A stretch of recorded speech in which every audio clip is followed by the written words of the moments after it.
Today, I fixed a Minolta X500. These old Minolta X series cameras are amazing, but they do have some issues.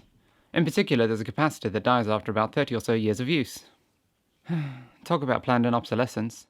That and the foam that keeps the light from bleeding into the film compartment eventually turns to sludge and finally dust. So, let's fix these problems. First, we're going to need some parts. We're going to need a soldering iron to you Americans, some drivers and some tweezers. Ah yes, my light seal and capacitor drawer. This particular model still has some film in it, so the first thing to do is wind that back out. There is a way to wind this back out and not lose what's in the camera currently. Oops, I overdid it, guess that's not going back in. We are going to have to throw on some gloves. You don't want to get the inside of your camera all gummed up with your gross human fingers.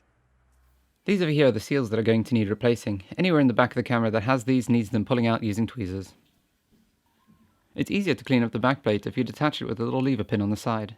Be careful if you're using metal tweezers, you don't want to accidentally scratch the internal compartment, and in particular, the shiny backplate is extremely important to keep clear and unscratched. Look at me go, this totally didn't take 40 minutes to do. Once all the bits of foam have been lovingly eviscerated from the camera's internals, you can go about getting the sticky crap off the inside.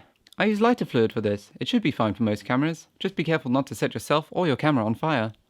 By the way, I'm not liable for anything stupid that results from you following my dumb advice.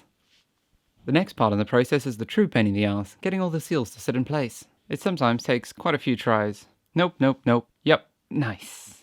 It sometimes helps to keep part of the backing on just to keep it from sticking to random stuff. Just don't cut it over the camera like an idiot and drop the backing onto the curtain. Oh well, turn it upside down and give it a good shake. Well, no one saw, so I guess it's fine. These long sections are awful, just gotta work the strip in with the tweezers and try and not get stuck to the side of the channels. And once all of your foam is in, clip the back door in place and voila! Freshly foamed camera insides. Right, now that that's done, onto the cap replacement.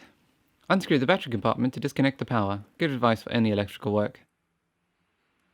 These 4 screws hold the bottom of the camera in place. Put them somewhere safe and remember that there's 2 different kinds. Boop, boop, boop, boop. The bottom should then come off easily. And this is the bastard that went and really blew up on us. Hold using tweezers, twisting lightly to torture him as you use the soldering iron to desolder each side. Don't worry about the circuit board flexing, it's meant to do that. And this is the fancy pants modern replacement. Make sure to get the legs the right way round, the short leg, negative, towards the outside of the camera for the X500. It's different on a couple of other models though, so watch out. Snip off his wee little leggies. And then solder him in place, being careful not to melt the whole camera. Slap the back plate on and boop, boop, boop, boop. Careful to get the small screws in the middle and the long ones in the outside. We're nearly there, batteries back in, and done. A fully working Minolta X500, and all it took was a capacitor and some of my will to live. Now, if only I could afford 35mm film. Bye!